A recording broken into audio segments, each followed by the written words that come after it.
지난 금요일에 하나님의 부르심을 받았던 정태우 장로님, 저희 교회에서 안수 집사 임직을 받으시고 이제 떠나셨다가 작년에 장로로 임직을 이렇게 받으셨었어요.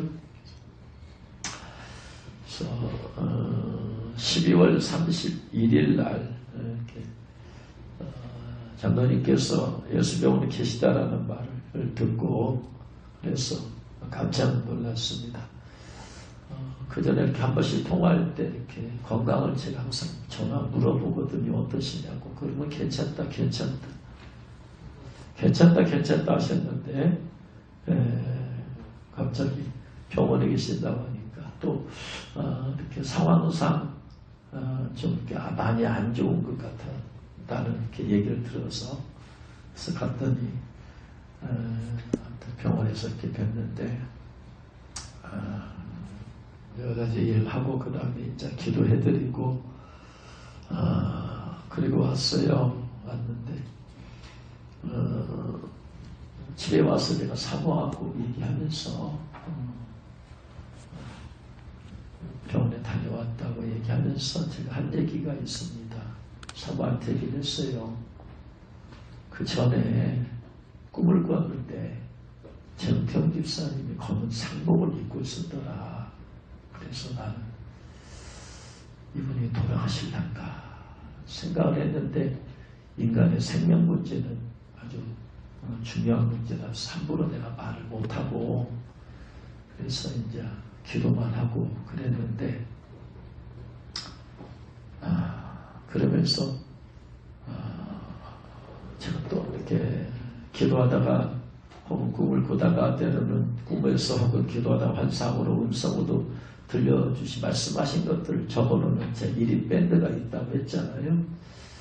그래서 제가 그 밴드를 좀 찾아가봤어요. 혹시 그것이 언제쯤 주님이 언제 꿈을 꾸게 하신 것인지 한번 찾아보려고 했더니 그걸 제가 안 써놨더라고요. 안 써놨는데 작년 7월 1일 날 그곳에 올린 또 글이 있더라고요. 정태웅 장로님과 관련되어서 그때 내용을 이렇게 적어놓은 것이 있어요. 기도하다가 잠깐 깜빡 기도하다가 졸은 때가 이게 비몽사몽간입니다. 비몽사몽간에 이때 성령이 많이 일하시고 역사하세요. 그래서 기도하다가 깜빡 비몽사몽간에 그렇게 졸았는데 그때 꿈속에서 졸았는데 환상인지 꿈인지는 모르겠지만 그때 정태웅 장로님과 최계수 권사님 보였어요. 근데 그 내용이 뭐냐? 정태웅 집사님 그때 아직 장로님 안 되셨나요? 정태웅 집사 장로님의 얼굴색은 괜찮았는데 장기들이 약화되어 있었다. 딱 보는 순간에 이렇게 꿈인지 환상인지 모르겠지만 성령께서 얼굴색 괜찮은데 겉으로는 안 보이는 장기가 속에 있는데 장기가 많이 안 좋구나. 그래서 치유와 회복을 위해서 기도했다. 그러니까 성령님께서 두 번을 계시적으로 주신 것 같아요. 7월 1일 날에는 장기가 안 좋다. 그리고 그 이후에는 검은 상복을 입고 있었다 했는데 제가 까맣게 잊어버렸어요. 이걸 이제 자꾸 잊어버립니다. 그래서 써놓고도 잊어버려요. 쓴 것도 잊어버려요. 이것을 기억했으면 제가 좀 그래서 더 물어보고 이런 얘기를 근데 지금 생각해보면 회개를 제가 하나님 앞에 회개를 했어요. 여러분이 이런 꿈을 꾸고 하나님께서 제가 관심을 가지고 또 기도도 하고 하잖아요. 그래서 통화를 할 때 물어보거든요. 몸이 어떠냐고. 그러면 그 장로님은 몸 좋다고 괜찮다고 해요. 그러니까 제가 본 꿈하고 다르니까 하나님이 꾸게 하신 꿈하고 다르니까 그럼 내가 걔 꿈 꿨는다 그렇게 생각해버리는 거예요. 그래서 왜 내가 사람의 말을 들었던가. 하나님이 두 번이나 그 꿈으로 계시를 해주셨는데 그러면 이걸 좀 꿈 얘기를 했어야 되는 건데 내가 왜 안 했을까. 하나님께서 두 번을 보여주신 것은 이제 하늘나라 이제 소천한다는 얘기 말씀이신데, 그 미리 보여주시면 준비를 해야 되잖아요. 준비할 수 있는 시간을 줘야 되잖아요.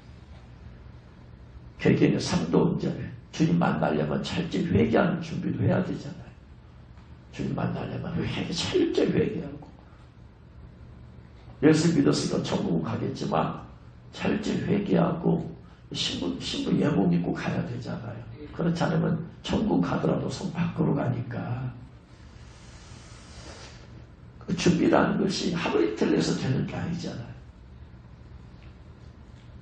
수십 년을 살아온 인생인데 며칠 만에 이게 준비가 되겠어요? 주님 만날 준비가? 그래서 성령께서 몇 개월 전에 벌써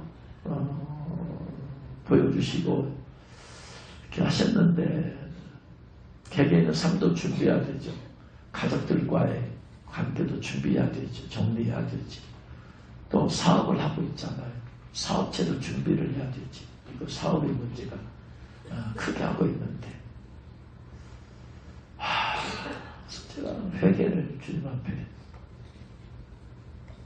왜 사람의 말을 믿었던가? 두 번째, 왜 말을 안 했던가? 이게 좋은 얘기 같은 거 그냥 막 할 텐데, 안 좋은 얘기니까 꺼리잖아요. 안 좋은 얘기를. 그래도 말을 했어야 되는데.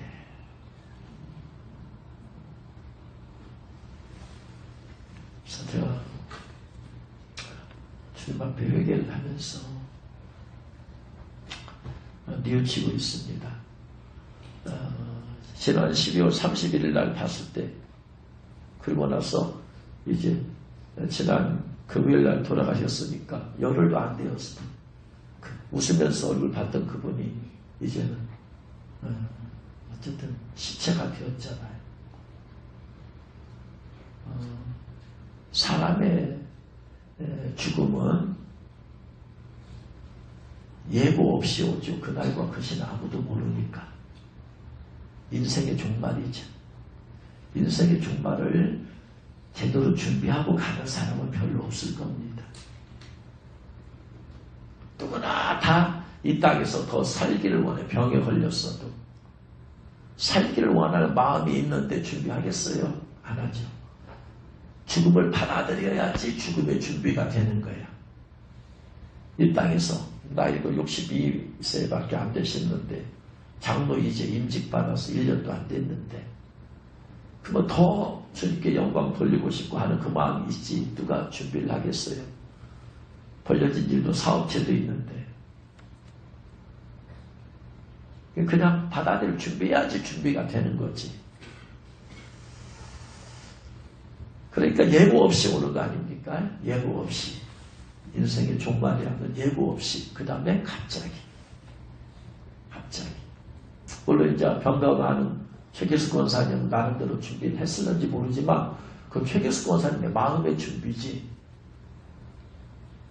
앞으로 미래 어떻게 살 거예요? 그 가정이 어떻게, 벌려진 사업체 이거 어떻게 수습을 해야 되나 이거. 그것까지 생각을 했어야 돼요. 사업체, 큰 사업체 이거 잘 정리를 해야 되는데, 왜 내가 깊이 생각을 못했을까?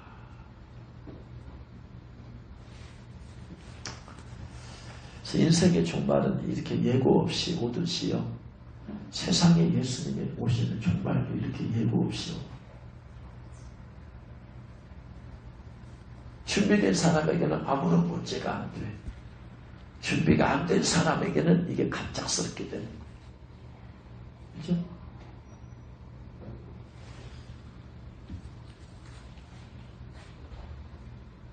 성령께서 꿈을 통해서 검은 상복을 입고 계신 걸 보여줬을 때 저는 하나님 부르시려나 보다. 근데 두 가지로 해석이 돼요. 검은 상복 입었는데 하나님 부르신다는 얘기일 수도 있고, 더 기도해야 된다는 얘기일 수도 있고, 그럴 수도 있잖아요. 해석이 다른데, 어쨌든 간에 그 얘기를 했어야 되는 건데, 준비된 사람에게는 갑자기 오지 않습니다. 내가 준비하고 있었으니까. 이미 받아들였잖아요. 그럼 정리하고 있잖아요. 근데 안 받아들이면 전혀 준비가 안 되죠. 예수님의 공중 강림도 마치 이와 같습니다. 신부단장 준비되어 있는 사람에게는 늘 준비되어 있으니까 예수님의 공중 강림이 갑작스러운 사건이 아니에요. 내 마음이 준비되어 있는데 뭐. 근데 준비가 안 된 사람들 있잖아요. 예복이 준비 안 된 사람들. 그런 사람들이 갑작스러운 사건이 되는 거예요. 뭐 며칠 전에 들었다고 해봤자 되지 않습니다. 신부단장이 며칠 전에 되겠어요. 그렇게 해서 며칠 만에 예복 입고, 물론 그럴 수 있어요. 살짝 잠들어 있는 사람에게는 마지막으로 깨어서 준비할 수 있지만, 영적으로 아주 잠들어 있는 사람 며칠 만에는 안 되겠죠. 황충기양도 마찬가지입니다. 하나님의 일을 받고 준비되어 있는 사람에게는 이미 되어 있잖아요. 그러니까 갑작스러운 거에 와도 뭐 놀랄 일이 없잖아요. 준비가 되어 있으니까 황충기양은 상관없잖아요. 준비 안 되어 있는 사람에게는 갑작스럽게 오는 뭐든지. 그래서 데살로니가서 5장 말씀에 예수님께서 오심은 빛의 자녀들에게는 도둑같이 오지 않아요. 준비하고 있었으니까. 도둑같이 오신다라고 하는 그 말씀은 준비 안 된 잠들어 있는 사람에게 남겨는 얘기죠.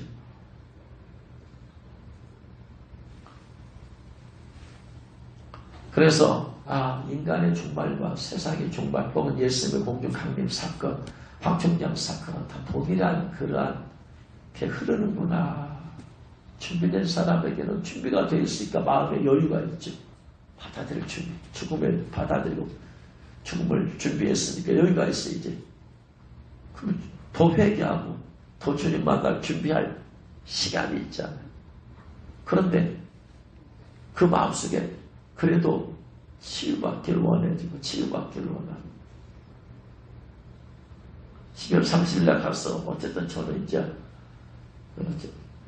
병원에 갔으니까 치유를 위해서 기도할 수밖에 없잖아요. 주님, 아직 나이도 젊은데 더 주님의 일을 하고 더 주님 만날 수 있도록 해달라고 하면서 기도하면서 하는데 그 장로님이 제 두 손을 꽉 잡아. 무슨 말이냐면 마음속에 더 살고 싶다는 의지가 있는 거죠. 준비가 안 돼 있는 거죠. 준비 없이 주님 만났으니까 천국 가셨죠. 그러나 성령께서는 성 안에는 못 들어갔다 말씀하세요. 그러나 일반적인 교회 사람들은 천국 간 것만으로 성 안을 모르니까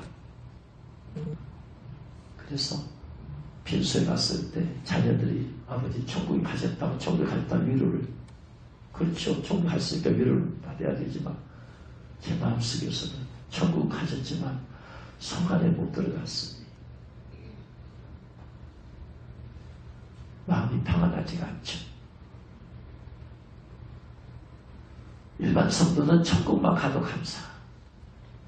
그러나 말씀의 비밀을 알고 성안과 성 밖의 비밀을 알고 신부단장의 비밀을 알 성도들은 천국에 간 것만으로 마음이 안 차죠.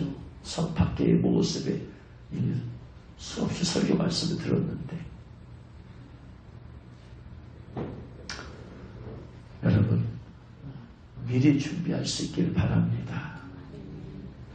며칠 만에 안 됩니다. 이게 미리미리 준비해서 황충기양도 미리미리 준비해서 하나님이 일을 놓고 미리 준비하고 또 신부 예문 입고 있다가 거룩하고 정결한 옷을 유지하다가 미리 준비하고 있다가 주님 공중 강림했을 때 기쁨으로 들림받는 여러분 되시기를 간절히 바랍니다. 오늘 1장 3절 말씀 보니까 이 예언의 말씀은 요한계시록이죠. 읽는 자, 듣는 자 가운데 기록한 것을 지키는 자가 복이 있다.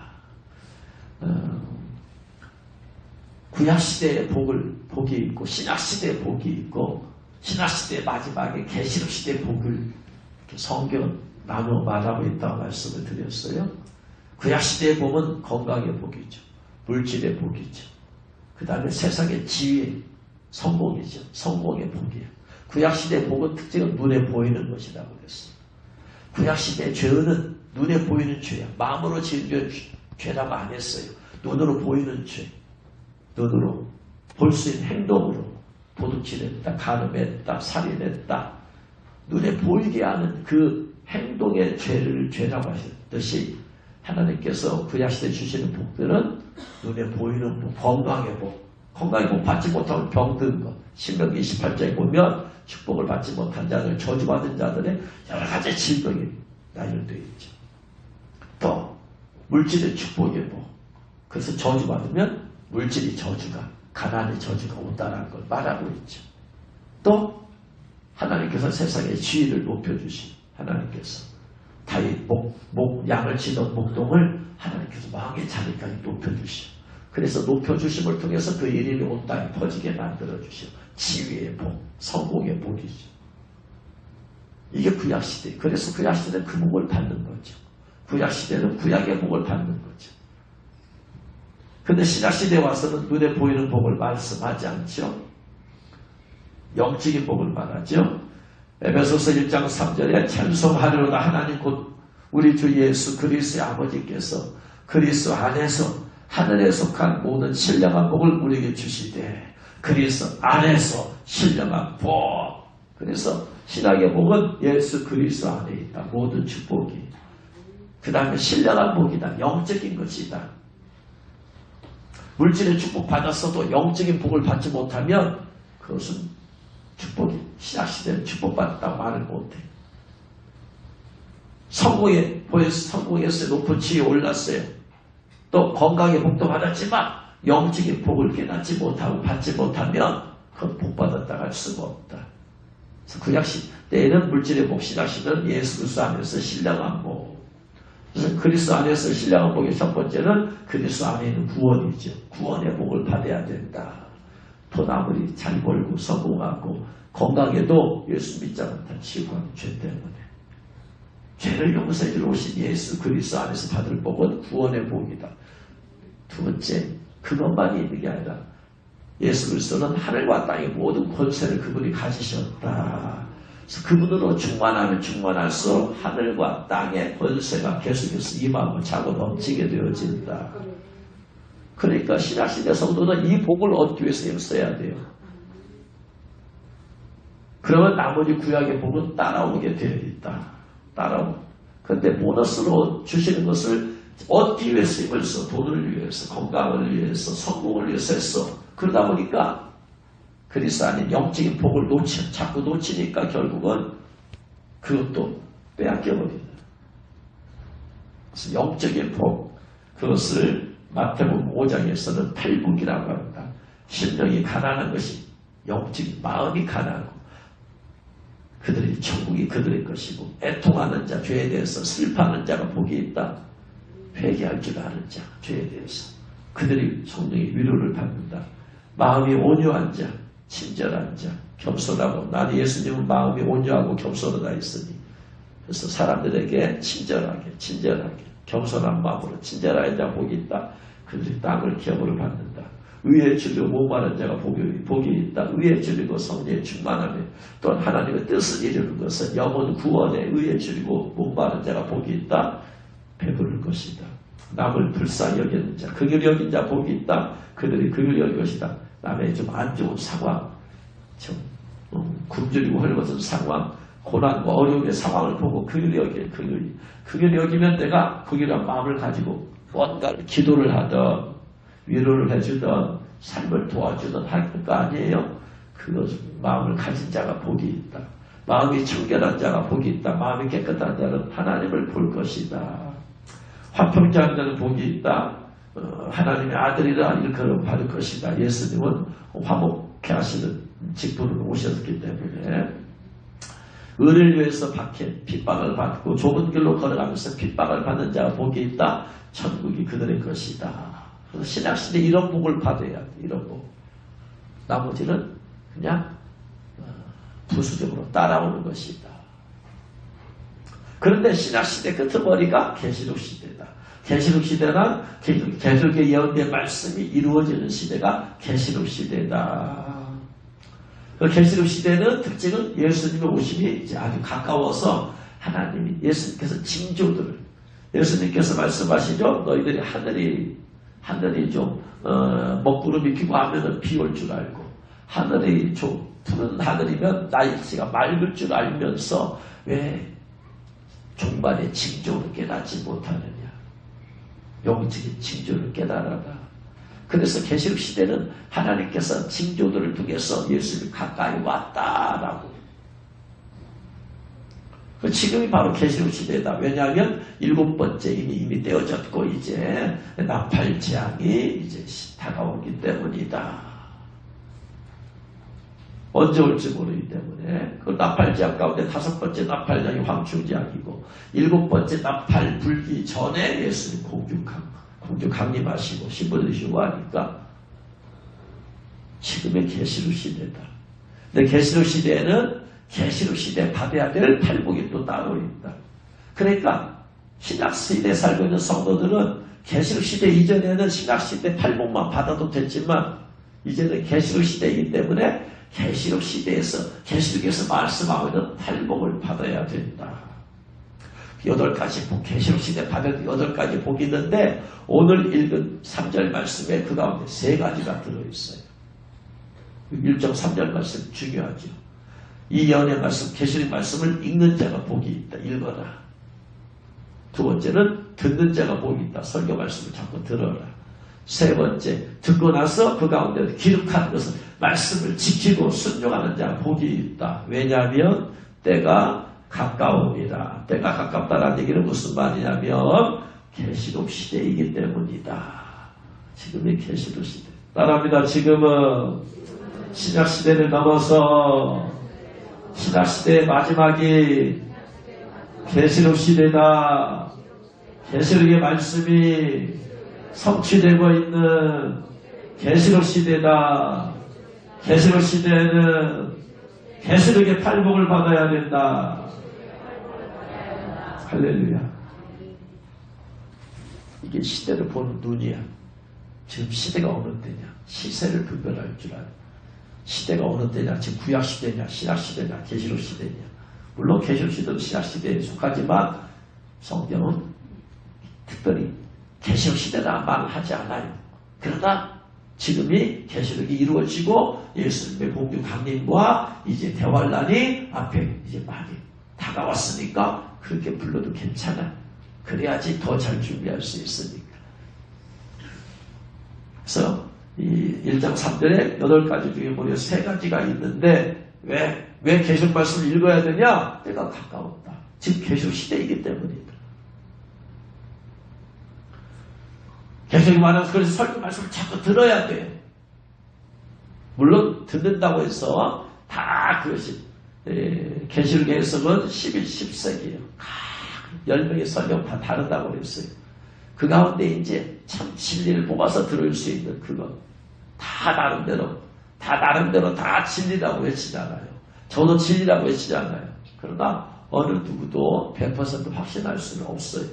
성취되고 나서야 예언은 성취가 되고 나서야 그것이 예언이 사실이구나.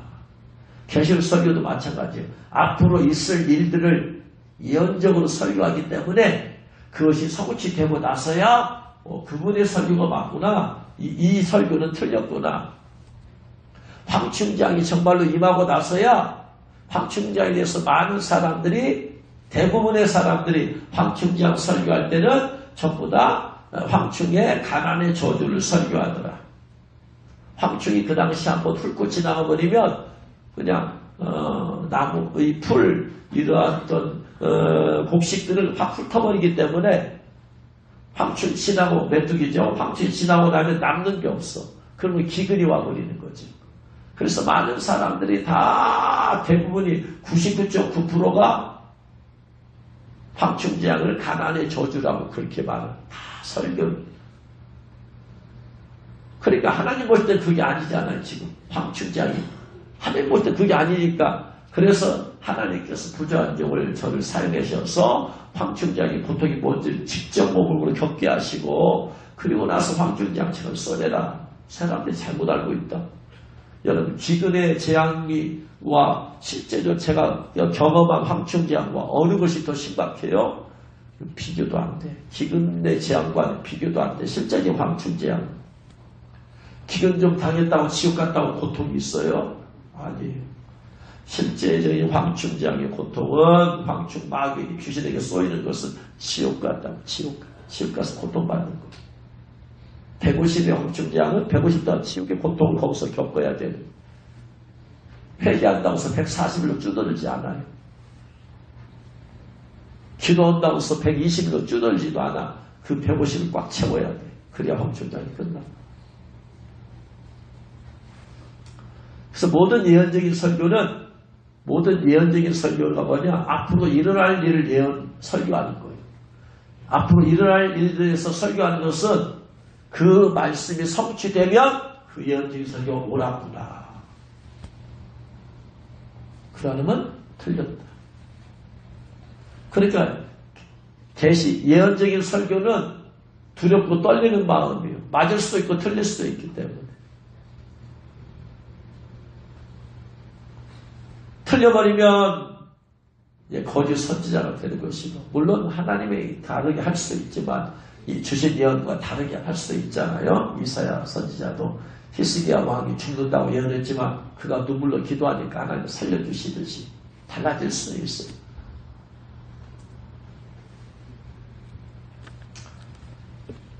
그래서 시간이 지나보면 그것이 참이냐 가짜냐 거짓이냐 다 드러나기 때문에 두렵고 떨리는 마음을 할 수밖에 없어요.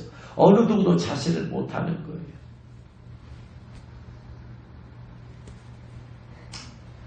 자, 어쨌든 때가 가깝기 때문에 말씀을 읽는 자, 여기서 읽는 자라는 것은 단순히 읽는 걸 넘어서 인식하는 거예요. 지금이 계시로 시대구나. 지금 말세구나. 지금 시대가 곧 예수 모시겠구나. 인식하는 거예요. 인식하는 거.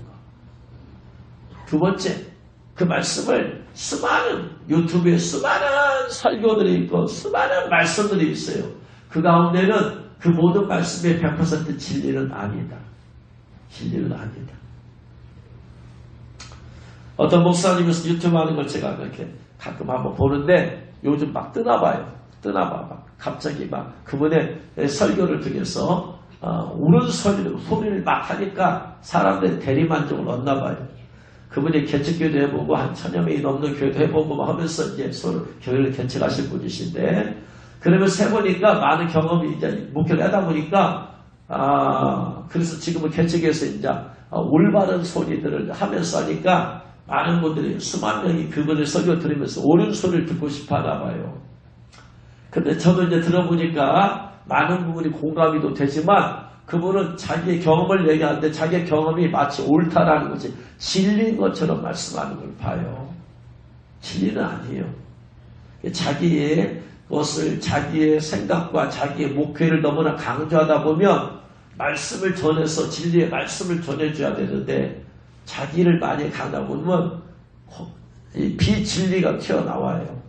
그분이 그 중에 하나가 뭐냐면 그분은 주일 오전 예배 드리면 다 교회들 돌려보낸대요. 왜 그런가 들어봤더니 석양 예배를 드렸더니 교회에서 점심을 먹고 이제 석양 예배 드리니까 가까운 데를 갔다 와도 되지만 먼 데 사는 분은 못 갔다 오잖아요. 그러니까 교회에서 있더래. 교회에서 남아서 뭘 하는가 봤더니 밥 먹고 성도들이 모여서 하는 말이 좋은 얘기 별로 안 하더래. 성도들 모여서 대화하면 좋은 얘기 안 하더래. 안 좋은 얘기가 많이 나오더래.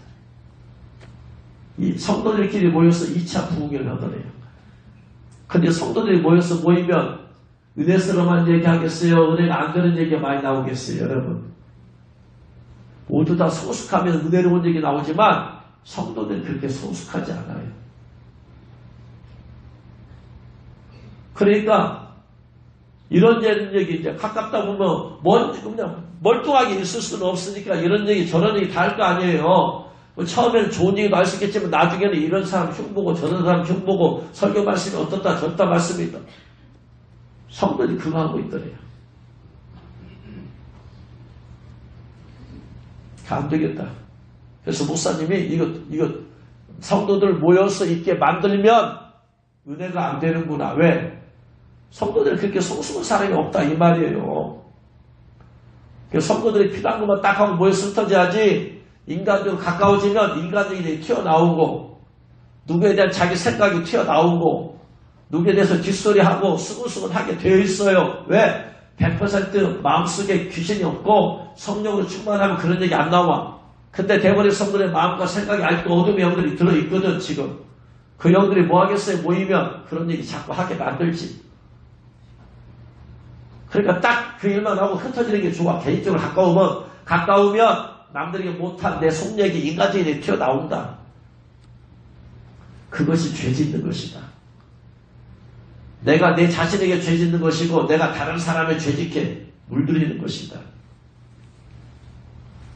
별로 좋은 거 아니야. 특히 신부단장을 하면 티끌만한 죄도 흠도 없게 지금 회개하고 해야 되는데 모여서 깨끗해야 기껏이야 말을 하면 내 자신의 영에게 죄 짓는 거예요. 혼이 죄 지음으로써 영이 죄 짓게 만드는 거예요. 영이 더러워지게 만드는 거예요. 그래서 그분 다 돌려보낸대요. 그걸 자랑스럽게 말하면 그분의 영향을 받은 사람들은 다 그거 좋구나 그래야겠구나 할 거 아니에요. 그러면 이제 주일 오전 예배로 다 끝나버리는 거예요. 주일 성수가 아니고 주일 오전 성수로 끝나버려요. 그걸 보면서 그러면은 성령 예배 들지 말고 밤 예배 들으면 될 거 아니냐. 갔다가 보고 나중에 밤에 오라고. 밤에 오라고 하면 되잖아요. 다 돌려보냈다가. 그분은 자기 자신의 경험에서 나온 그것을 그렇게 해서 그것이 옳다라고 자랑스럽게 얘기하는 거예요. 그것이 진리는 아니다 이 말이에요. 수많은 목회자들이 설교하는 가운데 진리만 들어있는 사람이 어디 있겠어요? 자기 생각 나오고 경험에서 나온 얘기가 성경 얘기이고 은혜만 된다면 좋겠지만 일반 사람들은 그 말씀이 은혜가 될는지 몰라. 그냥 목회자의 제 입장에서 보면은 밤 예배 들으면 되지 왜? 주님께서 안식일을 기억해. 구약시대는 안식일이라고 했지 안식일 오전이라고 안 했어요. 오후라고 안 했어요. 저녁이라고 안 했어요. 안식일, 구약의 안식일은 토요일 저녁부터 주일 저녁이니까 금요일 저녁부터 토요일 저녁이니까 하루잖아요. 하루가 일일이지. 그렇게 되어지면 지금 주일 성수라는 말이 맞질 않아. 안 맞아. 오전 예배 또 다 돌려보내. 그게 무슨 주일 성수. 그러면 흩어진 사람이 뭐 하겠어요? 집에 가서 예배 드리겠어요? 아니죠. 가족끼리 모여서 들로 산으로 쉬러 가자. 그러면 주일 성수의 개념이 깨져버리는 거예요. 그러니까 일반 성도는 이름을 잘 모른다 이 말이에요. 단편적인 걸 듣고 은혜 받는다. 그러니까 수많은 말씀들이 있어요. 그 말씀 가운데 진짜 진리만 담겨진 말씀을 성령께서 이게 정말 옳은 것이다 하셔서 그 말씀을 추려서 들을 수 있는 것도 복이다. 수많은 말씀들이 그냥 홍수처럼 퍼져 있잖아요. 종말에 관한 말씀도 홍수처럼 퍼져 있잖아요. 그 가운데서 정말로 진리로 여겨지는 진리의 말씀인 것을 가려서 들을 수 있는 것도 복이다. 못 가리면은 진리가 아닌 걸 평신도들은 구분할 수 있는 능력이 별로 없으니까 동의해버리잖아요. 자기 생각하고 맞으면 동의해버리잖아요. 진리냐 아니냐는 못 따지잖아요. 모든 것을 진리에다가 바탕을 두고 따져야 되는데. 그래서 그분이 이제 처음에는 유튜브가 넣어지니 나중에는 보니까 유튜브에 이제 집회 소식이 올라와요. 그분이 올바른 설교를 하니까 여기저기서 이제 말씀 전달을 하면은 그분 또 오염을 시키는 거예요. 부분적인 진리가 있지만 100% 진리는 없으니까 나머지 그분 비진리로 사람이 오염이 되어진다. 그래서 가능하면 성경 말씀과 성령께서 주시는 그것들만 전하는 것이 제일 좋은데 제가 말씀을 저도 그렇게 하려고 하지만 무척 애를 쓰지만 저도 제가 전하는 게 100% 진리라고 저도 제가 하나님 아닌 이상 어떻게 알겠어요. 그래서 늘 진리의 말씀만 바탕을 두어서 거기 합당한 경험과 체험과 영적인 교훈들을 전하려고 하는데 아무튼 가려서 듣는 것도 복이다. 주님 가려서 듣는 복을 주옵소서. 그 다음에 들었으면 지켜 행해야 되죠. 왜? 지켜 행해야지 그 다음에 계시록의 복이 쉽게 행하는 자에게 새 예루살렘 성 안에 들어가는 복이 있기 때문에 말씀을 쉽게 행하지 않는 자에게는 열매가 없으니까 주님은 그런 사람이 새 예루살렘 성에 못 들어가게 하죠. 그래서 계시록 말씀을 한두 번 읽어서 되는 게 아니라요. 계속 수십 번이고 읽어요. 이은당서 다 깨달은 건 아니잖아. 그러나 읽으면 읽을수록 그 말씀이 내 안에 들어와 있기 때문에 그 말씀 따라 계시록시대에 복받은 삶을 살게 그 말씀이 역사할 줄을 믿으시기 바랍니다. 말씀이 내 안에 들어와서 말씀의 DNA를 장악을 해버려야 돼요. 그래서 말씀에서 튀어나오게 만들어야 돼요. 무식적인 생각이나 무식의 말이나 무식의 삶이 말씀에서 튀어나오게 만들어야 돼요. 할렐루야. 하나님의 말씀을 살았고 운동력이 있어요. 하나님의 모든 말씀을 살았고 운동력이 있어요. 그래서 우리를 온전하게 하며 우리가 하는 일을 온전하게 만들어준다. 할렐루야. 그럼 세 번째가 나왔고 이제 네 번째가 뭐냐면요. 네 번째 복에 나와서 나온 것이 계시록 14장 13절이에요. 계시록 14장 13절. 네 번째 복, 계시록의 네 번째 복. 첫 번째 복, 계시록 말씀 읽는 자, 혹은 인식하고 사는 자. 두 번째, 설교 말씀을 듣는 자. 더 중요한 것은 가려서 들을 수 있는 자. 세 번째, 말씀을 지켜 순종하는 자 복이 있다고 했어요. 그 다음에 계시록 14장 13절 같이 읽습니다. 또 내가 들으니 하늘에서 음성이 나서 이르되 기록하라. 지금 이후로 주 안에서 죽는 자들은 복이 있도다 하시매 성령님이 이르시되 그러하다. 그들이 수고를 그치고 쉬리니 이는 그들의 행한 일이 따름이라 하시더라. 계시록 14장 13절에 지금 이후로 계시록 14장은 지금이라는 것이 지금을 말하는 게 아니에요. 계시록 2000년 전에 요한계시록이 써졌을 때 그때 지금 이후로 그때 지금이 아니라 계시록 14장의 시대의 그때 계시록 14장 13절의 시대의 그때 계시록 14장이 어느 시대냐 지금 어떤 시대를 말하고 있느냐를 보면 계시록 13장 마지막에 보면 나오죠. 계시록 13장에 뭐가 나와요?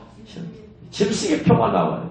짐승의 표가 나와서 적그리스도가 전 세계 사람들을 짐승의 표 666 베리치를 받게 만드는 그때라 이 말이에요. 그러니까 언제예요? 대환란의 때죠. 대환란의 때. 대환란의 때요. 대환란의 때. 대환란의 때가 언제냐? 대환란이 언제 오냐? 예수님께서 공중에 강림하여요. 앞으로 일어나는 잠깐. 첫 번째 나팔제왕이 핵심이니까 첫 번째 나팔을 불면 전 세계 지구의 3분의 1이 불탄다. 그렇게 되어 있어요. 계시록의 말씀에. 두 번째 나팔을 불면 바다의 3분의 1이 피가 되고 바다에 있는 배의 3분의 1이 다 깨지더라. 세 번째 나팔을 불면 강으로 들어와서 내륙지방에 있는 흐르는 강의 3분의 1이 쓴물이 되어지고 이 쓴물을 마시고 많은 사람이 죽더라 그랬어요. 네 번째 나팔을 불면 해와 달과 별의 3분의 1이 어두워지더라. 낮이 낮같이 안 되고 3분의 1이 어두워지니까 밝은 대낮이 없겠죠. 밤은 더 어두워지겠죠. 다섯 번째 나팔을 불면 드디어 이제 황충장이 무적에서 황충이 나와서 이마에 하나님의 인 안 받은 모든 사람이 이마를 쏘고 다니면서 바늘로 수십만 번 수백만 번 찌르는 것도 고통. 성령께서 그러한 죄에게 경험케 하시는 그 지옥의 고통을 150일 동안 겪게 하시더라. 이게 다섯 번째 황충장, 나팔장이죠. 여섯 번째 나팔을 불면 전 세계 3차 대전이 일어난다. 그래서 한날 한시에 전 세계 인구의 3분의 1이 죽더라. 지금 현재 인구가 81억이라면 3분의 1인 21억이 죽어버려. 한날 한시에 죽는 것은 아마도 생각건데 이것은 핵전쟁밖에 없다. 그래서 세계 3차 대전 핵전쟁이 될 것으로 보여집니다. 하나님 말씀하기가 제가 그렇게 보여진다는 건 제 얘기예요. 그래서 여섯 번째, 그래서 세계 이제 3분의 1이 죽고 나서 이제 60억이 남았어요. 그래서 전 세계 평화가 깨졌잖아. 그때 이제 전쟁이 끝나고 나서 적그리스도가 출현한다. 그 출애굽의 주제는 평화더라. 평화. 왜? 전쟁으로 사무엘이 죽었으니까 가족을 잃은 그 수많은 사람의 울부짖음이 전 세계에 메아칠 거 아니에요. 남편이 잃어버린 아내를 잃어버린 남편, 자녀가 죽은 부모가 돌아가신 자녀들, 곡소리가 전 세계를 덮을 때, 이때 주제가 세계 평화 아니에요? 그래서 그때 적그리스도가 나타나서 7년 평화 조약을 맺는다. 그러니까 사람들은 특별히 이스라엘과 7년 평화 조약을 맺고, 그리고 이스라엘은 제3성전 지켜 만들어주고, 이스라엘은 구약의 제사 지내게 만들어주니까, 이스라엘은 이 적그리스도가 하나님이 예비하시고 약속하신 메시아인 줄 알고 그를 받아들이더라. 그래서 그때 적그리스도가 나타날 때 같이 하나님이 보내신 두 감람나무가 두 증인이 선 3년 반 동안 7년 평화조약을 맺는데 7년 평화조약이 둘로 나눈다. 전 3년 반, 후 3년 반. 전 3년 반 동안에는 적그리스도가 이스라엘과 밀월 관계가 되어서 좋은 관계로 지내요. 그래서 성전도 건축하고 제3성전 지어서 구약의 제사도 지내게 한다. 그래서 이스라엘은 이가 메시아인 줄 알지만 두 증인이 나타나서 그 적그리스도가 메시아 아니라고 막 외치는 거예요. 저는 적그리스도다. 저 사람은 적그리스도다. 양의 탈을 쓴 늑대다. 속지 말아라. 그 3년 반 동안에 이 활동을 하면서 주님 곧 오십니다. 회개하십시오. 주님 곧 오십니다. 회개하십시오. 주님 곧 오십니다. 회개하십시오. 두 증인이 이걸 외쳐요. 그렇게 해서 전 3년 반 동안에 지나고 나면 그때 이제 예수님 공주 강림하십니다. 그러면서 하나님의 인받고 신부 예복 입었던 성도들이 그때 휴거한다. 그래서 예수님 공주 강림의 가장 큰 징조는 적그리스도 출현이다. 그 다음에 두 증인이 출현한다. 그러면은 적그리스도가 7년 평화조약 맺으면 그 뒤로부터 3년 반 뒤에 예수가 오시는 것이 이제는 거의 이제 정확해져 버려요. 시간이 정확해져. 지금은 언제 그날과 그 시는 모른다고 하지만 적그리스도가 7년 평화조약 맺으면 그날과 그 시는 100% 맞다고 말 수 없지만 3년 반 뒤에 오시니까 그때쯤 좀 이제 짐작할 수 있을 거예요. 언제쯤 오실 것이다. 그렇게 3년 반 지나면 예수 공주 강림하고 신부들은 휴거해서 천국으로 가버리면 그때 이제 7번째 나팔을 둔다. 그리고 나서 휴거하고 나서 예수 공주 강림과 휴거 있고 나서 1번째 나팔을 불면 그때 마귀의 제1 신목 부하가 적그리스도에게 들어간다. 적그리스도 가서 갑자기 마귀가 들리니까 귀신 들린 것도 무섭지만 마귀가 들어와 버리니까 완전히 돌변해 버려서 이스라엘을 핍박하고 전 세계 사람들을 666표 베리십 받게 만들어서 이게 마귀인이죠. 베리십 받게 만들어서 이제 전 세계 사람을 장악하고 이제 통제하려고 한다. 그 시대가 그때부터 적그리스도죠. 대환란이죠. 그래서 대환란의 기간은 3년 반이다. 3년. 기간은 7년이 아니고 대환란 7년이라는 얘기는 다 잘못된 얘기 몰라서 그런 얘기고 대환란은 3년 반이다. 후 3년 반. 이때 이제 모든 사람들이 이제 표밖에 표를 받아서 메리칩을 결제하는데 성경은 뭐라고 말하느냐. 이 표를 받으면 지옥 간다. 왜냐하면 이것은 마귀의 인이다. 마귀의 인이기 때문에 예수 믿는 성도도 이 마귀의 인을 받아버리면 성령님은 떠나버린다. 라고 성경이 말하고 있어요. 계시록 14장 9절에 또 다른 천사고 셋째가 그 뒤를 따라 큰 음성을 이르되 만일 누구든지 짐승과 그의 우상에게 경배하고 이마에나 손에 표 메리칩 받으면 그도 하나님의 진노의 포도주를 마시리니 그 진노의 잔에 섞인 것이 없이 부은 포도주라. 거룩한 천사들 앞과 어린 양 앞에서 불과 유황으로 고난받는다. 불과 유황으로 있는 지옥불에 던져진다. 그 고난의 연기가 세세토록 올라가리로다. 짐승과 그의 우상에게 경배하고 그의 이름 표를 받는 자는 누구든지 밤낮 쉼을 얻지 못하리라. 그래서 불신자는 100% 다 표 받을 것이고 성도들 가운데 두 부류로 나눠진다. 이거 베리십은 10일뿐이다. 경제생활에 도움이 될 뿐이지 성경이 말하고 있는 육육유표는 아니다. 받아도 괜찮다. 수많은 기독교 목회자들이 그렇게 얘기할 거예요. CBS 방송에서도 그렇게 이미 방송을 했어요. 베리십은 육육유표가 아니다. 그러니까 그때는 다 온 세계가 다 받는 분위기야. 받는 분위기인데 오직 그 소수의 성도들이 아니다. 이건 베리십이다. 받으면 안 된다. 이건 육육유표다. 받으면 안 된다. 이렇게 막 외칠 거 아니에요. 안 받으려고, 안 받으려고. 예수님에 대한 믿음을 지키면 안 받아야 되죠. 안 받아야 돼. 그래서 12절이 말씀이 있어요. 성도들의 인내가 있나니, 여기 있나니, 그들은 하나님의 계명과 예수님에 대한 믿음을 지키는 자. 하나님의 계명이 뭐예요? 하나님의 계명. 육육유표 받으면 지옥 간다고 그 앞에 바로 말하고 있잖아요. 그러면 그 말씀을 지키려면 받아야 돼요? 안 받아야 돼요? 안 받아야 되지. 그 다음에 예수님에 대한 믿음을 지켜야 된다? 그 편을 받으면 누구를 경배한다? 우상에게 경배한다. 적그리스도를 경배한다? 마귀를 경배하게 되어 있다. 집 받으면 조종이 되어서 집이. 그러니까 예수님에 대한 믿음을 지키려면 받아야 된다? 안 받아야 된다? 안 받아야 된다. 자, 전 세계를 다 받게 만들어. 마귀는 적그리스도는 마귀는 적그리스도를 통해서 전 세계 사람을 다 받게 만들어요. 그런데 안 받는 불효들은 이거 어떻게 하려고 했어요? 어떻게 해야 돼? 죽여야지. 그래서 대환란 때 순교자가 나타난다. 그래서 13절 얘기가 나오는 거예요. 믿음을 지키는 자, 예수님이란 믿음을 지키는 자, 하나님의 계명을 지키는 자는 어떻다? 받는다, 안 받는다? 안 받는다. 안 받으면 어떻게 된다? 죽임을 당한다. 대환란 때 순교자가 생긴다. 대환란 때 순교자는 유일하게 표 안 받으려고 버티는 사람. 그래서 13절 얘기가 나오는 거예요. 내가 들으니 하늘에서 음성이 나서 이런데 기록하라. 지금 이후로 그때 표밖에 만드는 때 대환란 때 그때 이후로 대환란 때 죽는 자들은 복이 있도다. 왜? 이들은 믿음을 지켜 순교하는 것이니까. 이들은 순교해서 이제 순교자의 반열에 들어가게 되니까 어쨌든 간에 반열에 들어가니까 주님의 신부 영웅을 주님께서 입혀줘서 주님 보좌 앞에 오게 하시죠.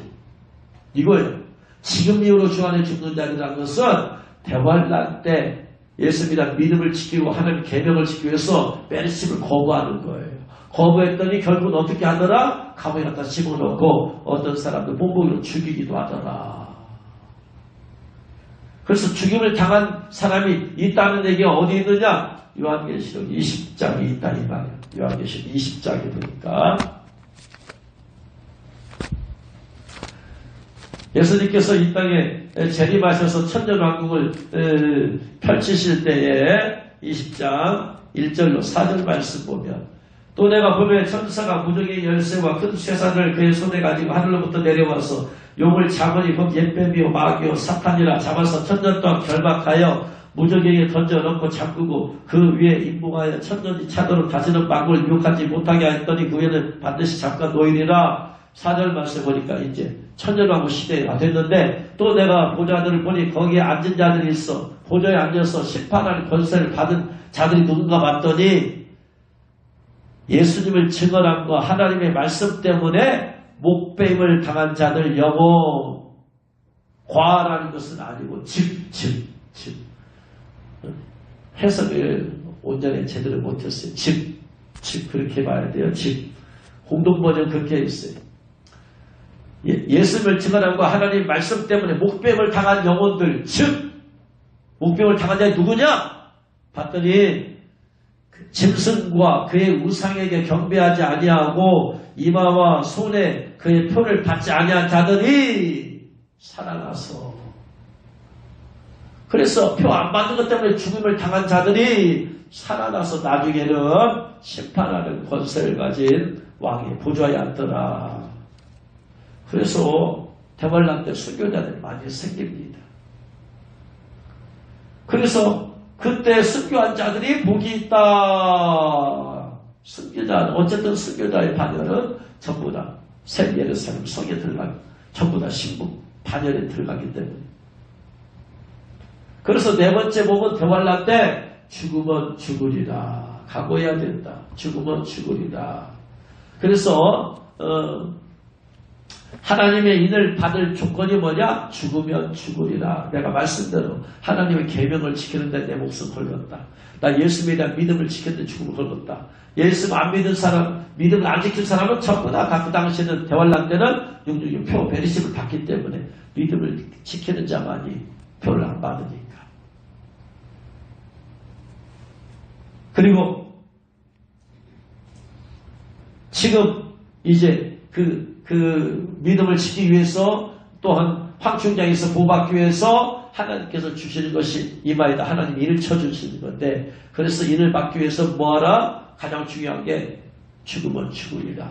내가 말씀대로 살다가 죽으면 죽으리라. 하나님 계명 지키다가 죽으면 죽으리라. 예수가 메시아인 줄, 예수님이 그리스도죠 메시아인 걸 나는 절대로 믿고 외치다가 죽으면 죽으리라. 그래서 이를 받을 조건은 철저히 회개하라. 주님만 바라보라.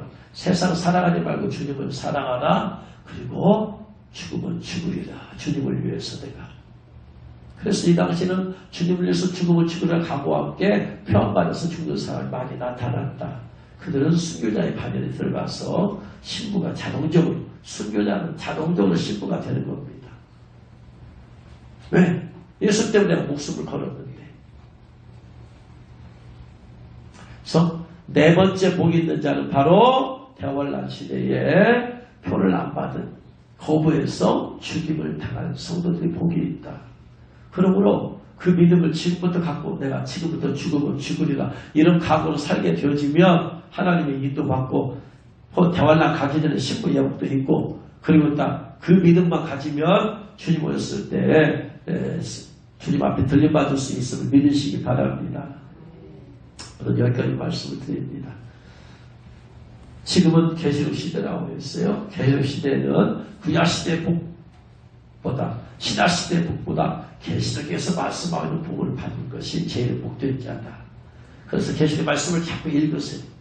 두 번째, 자꾸 말씀을 들으세요. 세 번째, 말씀을 지켜 순종하고 행하세요. 그래야 되는 이유는 지금이 때가 가깝기 때문이다. 그래서 인식하면 사실 지금 시대가 계시록 시대다. 따라합니다. 지금 시대는 계시록 시대다. 때가 가까웠다. 그래서 성령께서 복을 만들 때 계속해서 주님의 오심에 대한 복을 계속해서 하나님께서 부자들에게 죽을 쓰게 만든 것은 결국은 전부 다 뭘로? 주님 오심을 깨어 준비하라. 여러분, 주님 오심을 깨어 준비하라는 복 이렇게 많이 만든 사람이 있어요? 없어요. 미치지 않는 이상. 주님이 저에게 주신 삶이 그거 같아요. 계속해서 그에 관한 가사를 써서 이렇게 불러보고 저렇게 불러보고 이렇게 불러보고 저렇게 불러보고 한 곡만 계속 부르면 진짜 나니까 다른 설교 내용은 주제는 똑같아. 그냥 예수님의 피곤이에요.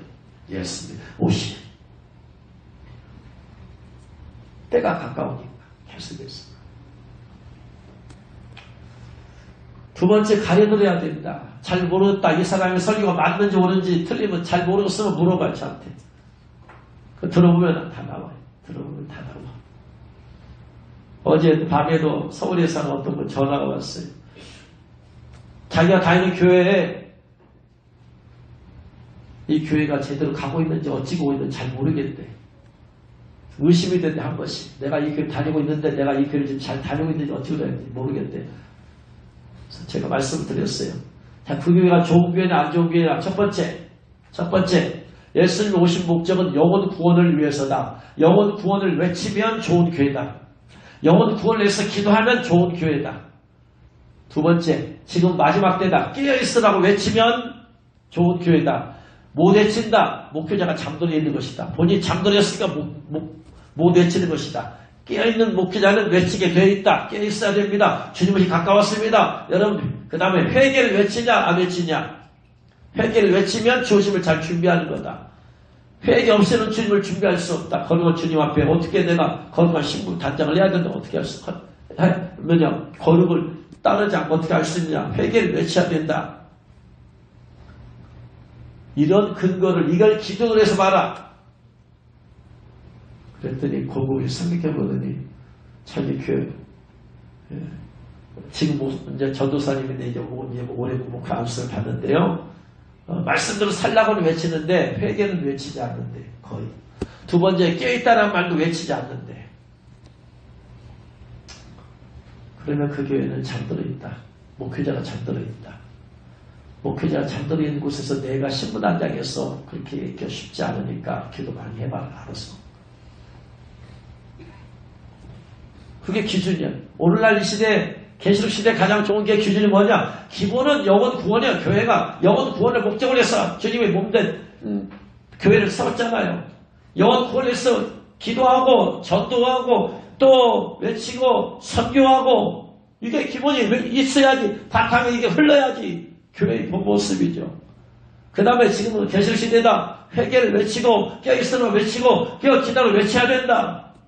기본적으로 두 가지를 외치지야지 이게 흘러야 돼. 그래야지 더 깊이 시부단이 하려면 인도 예복도 있지만 이것까지 알기에는 그렇게 많은 사람이 없어요.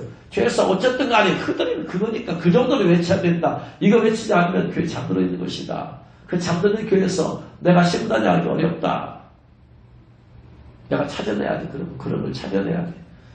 누가 설교가 맞느냐 없느냐 그런 걸 가지고 얘기하세요. 기본을 가지고 보세요. 그 다음에 세밀한 부분들은 더 이제 여러분 따져봐야 되겠지만. 오늘 네 번째 대환란 시대는 목숨을 걸고 죽으면 죽으라고 표 안 받아야 되는데 그 믿음을 지금부터 갖고 살아라. 그래야지 하나님이 인받아서 황충장도 면하고 그 다음에 예복을 입을 수 있는 그 전 단계가 되어진다.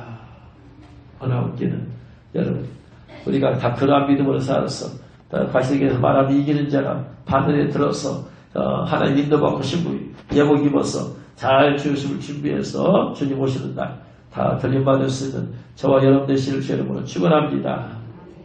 기도하겠습니다.